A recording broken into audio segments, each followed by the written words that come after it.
غرباء غرباء غرباء غرباء غرباء غرباء غرباء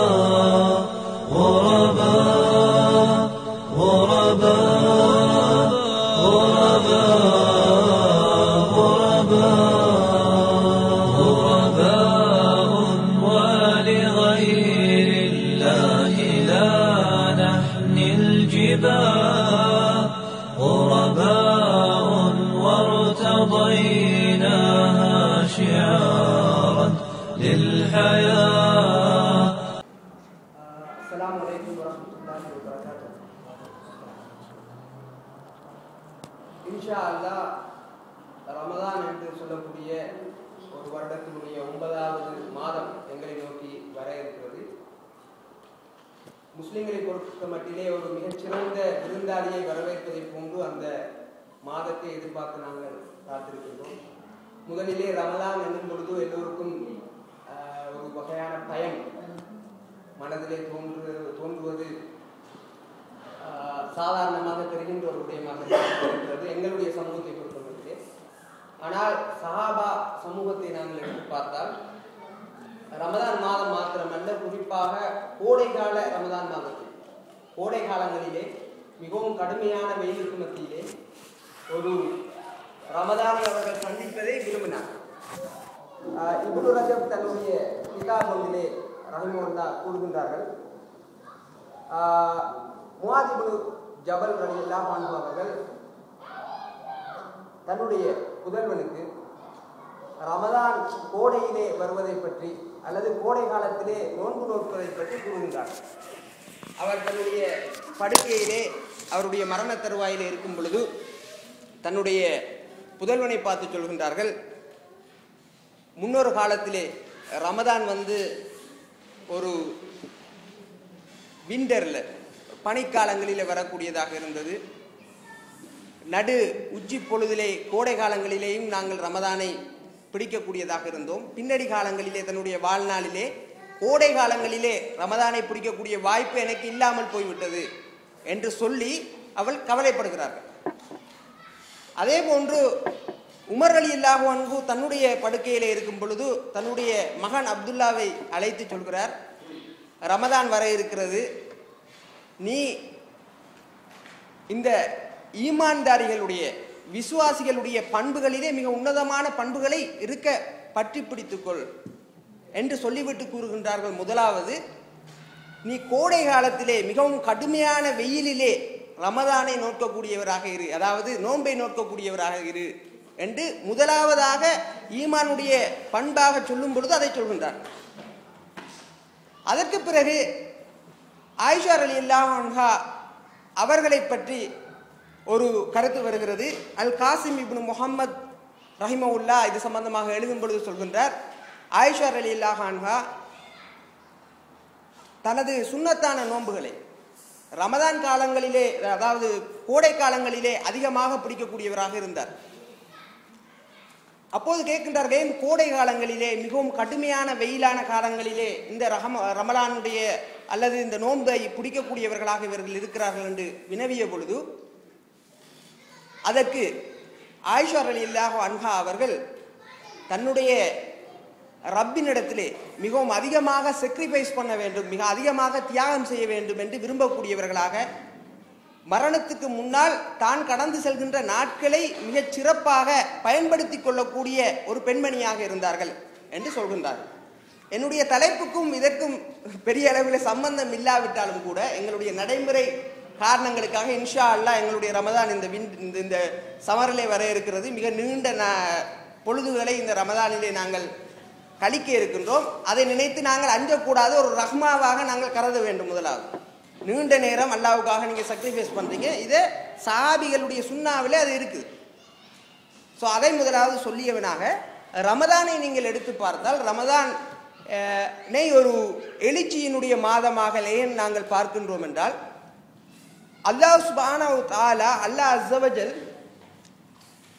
தனது செய்திகளை, தனது வழிகாட்டல்களை இருள்மயமாக இருந்த அஞ்ஞானத்தில் மூழ்கி கிடந்த சமூகத்துக்கு மத்தியிலே தனது வழிகாட்டல்களை எவ்வப்போதெல்லாம் அனுப்ப நினைத்தானோ அப்போதெல்லாம் இந்த ரமலானுடைய நாளிகைகளை, ரமலானுடைய இராப்பொழுதுகளை அல்லாஹ் சுப்ஹானஹு வ தஆலா தேர்ந்தெடுத்திருக்கின்றார்.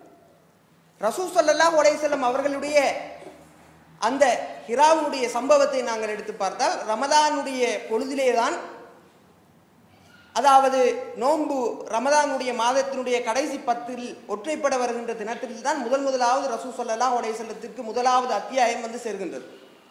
இது ரசூல் ஸல்லல்லாஹு அலைஹி வஸல்லத்தினுடைய காலத்துடன் மாத்திரம் மட்டுப்படுத்தப்பட்டதாக இருக்கவில்லை. நபி இப்ராஹிம் அலைஹிஸ்ஸலாத்துடன் அல்லாஹ் சுப்ஹானஹு வ தஆலா தன்னுடைய வஹீனை இறக்கும் பொழுது கூட, அவர்களுடைய கட்டளையை அந்த சமூகத்துக்கு இறக்கும் பொழுது கூட ரமதான் மாதத்தை தான் தேர்ந்தெடுத்தான். தௌராத்துடைய கட்டளைகள் முதலாவது வரும் பொழுது மூசா அலைஹிஸ்ஸலாத்துடைய நிலையும் அவ்வாறு தான் இருந்தது. ரமதான் மாதத்தில் தான் முதலாவது அல்லாஹ் சுப்ஹானஹு வ தஆலா மூசா அலைஹிஸ்ஸலாத்துக்கு அந்த செய்தியை வழங்குவதற்கு தீர்மானித்திருந்தான்.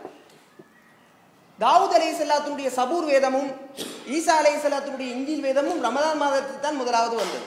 ஆகவே அல்லாஹ் எப்போதெல்லாம் அஞ்ஞானத்திலே மூழ்கி கிடந்த சமூகத்துக்கு மத்தியிலே இஸ்லாமிய சிந்தனையை, அல்லாஹ்வுக்கு அடிபணிய வேண்டும் என்ற அந்த ஏகத்துவ சிந்தனையை, அல்லாஹ்வுடைய வழிகாட்டலை பின்பற்ற வேண்டும் என்ற அந்த ஏகத்துவ சிந்தனையை வழங்குகின்ற அந்த நாளிகைகளை ரமதான் மாதத்தில் தான் தேர்ந்தெடுக்கிறான் ஒவ்வொரு பொழுதிலும்.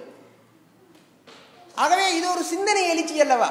அதை நீங்கள் சரியாக பார்த்தால், மனிதனுக்கு சிந்தனையை கொடுத்து தெரிவு செய்கின்ற சுதந்திரத்தை கொடுத்து அல்லாஹ் சுப்ஹானஹு வ தஆலா அந்த மனிதனை படைத்ததற்கு பிறகு, அந்த மனிதனுக்கு வழிகாட்டல்களை நான் அனுப்புவேன் என்று ஆதம் அலைஹிஸ்ஸலாத்துக்கு வாதா அனுப்பி இந்த சமூகத்தை இந்த உலகத்துக்கு அனுப்பியதற்கு பிறகு, எப்போதெல்லாம் மனிதர்களை மடமையிலிருந்து மீண்டெழச் செய்து அஞ்ஞானத்திலிருந்து வெளியில் கொண்டு வந்து இஸ்லாத்தினுடைய பிரகாசத்தின்பால் கொண்டு வர அல்லாஹ் நினைத்தானோ அப்போதெல்லாம் இந்த நாளிகைகளை ரமதான் மாதத்திலே தேர்ந்தெடுத்திருக்கிறான் என்பதனால் இந்த ரமதான் மாதத்தினுடைய விசேஷம் ஆக முக்கியமானது.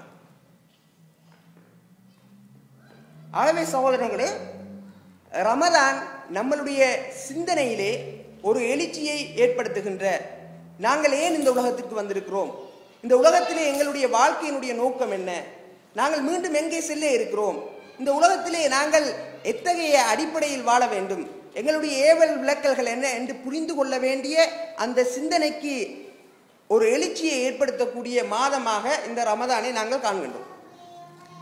அது மாத்திரமல்லாமல் இந்த ரமதான் ஒரு ஆன்மீக எழுச்சிக்குரிய மாதமாக இருக்கிறது. அது சாதாரணமாக நாங்கள் எல்லோரும் உணர்கின்ற ஒரு விடயம். ரமதான் வந்துவிட்டால் எங்களுக்குள் ஒரு வகையான புத்துணர்ச்சி, அமல்கள் செய்வதிலே ஒரு வகையான புத்துணர்ச்சி, எங்கள் உள்ளங்களை தூய்மைப்படுத்த வேண்டும் என்ற ஒரு எண்ணம், பள்ளி வாயல்களுக்கு செல்ல வேண்டும், அங்கேயே இருக்க வேண்டும் என்ற ஒரு ஆர்வம், குர்ஆன்களை அதிகமாக திலாவத்து செய்ய வேண்டும் என்ற ஒரு எண்ணம், பொய் சொல்லக்கூடாது, புறம் பேசக்கூடாது என்ற கட்டுப்பாடுகள், இதெல்லாம் எங்களுக்குள்ளே நாங்களாகவே யாரும் வந்து சொல்லாமல் இட்டுக் கொள்கின்றோம். இதற்கு ஒரு காரணம் இருக்கிறது. இது சாதாரணமாக எங்களுடைய உள்ளத்தில் மாத்திரம் உதித்து வெளியில் வந்த ஒரு விடயம் அல்ல. சரியாக நீங்கள் சிந்தித்து பார்த்தால், ரமதான் மாதத்துக்கு முதல் மனிதர் ப்ரிப்பேர் பண்ணுவதற்கு முதல், மனிதர் தயாரிப்பதற்கு முதல் ரமலானுக்காக அல்லாஹ் தயாரிப்புகளை ஆரம்பித்து விடுகிறான்.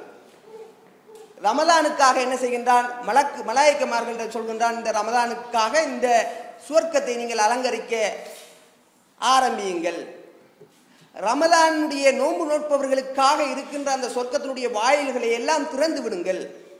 புகாரியிலே ஒரு ஹதீஸ் வருகின்றது, ரமதான் வந்துவிட்டால் அல்லாஹ் சுப்ஹானஹு வ தஆலா என்ன செய்கின்றான்? சொர்க்கத்தினுடைய கதவுகளை முழுமையாக திறந்து விடுகின்றான், அதை அலங்கரிக்க சொல்கின்றான். நரகத்தினுடைய வாயில்களை முற்று முழுதாக பூட்டி விடுகின்றான். நரகத்துக்கு ரமதானிலே எந்த விதமான அலுவல்களும் கிடையாது. அதற்கு பிறகு சொல்கின்றான், நாங்கள் ஷைத்தான்களுக்கு விலங்கிட்டு விடுவோம். இந்த ஷைத்தானுடைய வேலை என்ன என்றால், மனிதர்களுக்குள்ள வந்து அல்லாஹ்வுடைய கட்டளைகளில் இருந்து அவர்களை வழிதிருப்பி நரகத்தின்பால் கொண்டு போய் சேர்ப்பது இந்த ஷைத்தானுடைய வேலை. ஆகவே இவ்வளவு காலமும் நாங்கள் இருந்த அந்த மனோநிலையிலிருந்து எங்களை நாங்கள் திசை திருப்புகின்ற அந்த ஆரம்பம் எங்கு ஆரம்பிக்கின்றது என்றால் அல்லாஹ்விடத்திலிருந்தே ஆரம்பிக்கின்றது. நாங்கள் தயாராகிறோமோ இல்லையோ, அல்லாஹ் உங்களுக்கு அப்படியான ஒரு சூழலை ஷைத்தானை கொண்டே ஒரு இடத்துல கட்டிட்டா உங்களை ஷைத்தான் வந்து தொந்தரவு பண்றது கொஞ்சம் குறைவா இருக்குது. ஆட்டோமேட்டிக்கா நீங்க என்ன செய்றீங்க? சிறப்பான மனிதர்களாக மாறுறதுக்கான ஒரு சூழல் அல்லாஹ் உருவாக்கி தர்றான், அல்லாஹ் ஹெல்ப் பண்றான் உங்களுக்கு அந்த இடத்துல.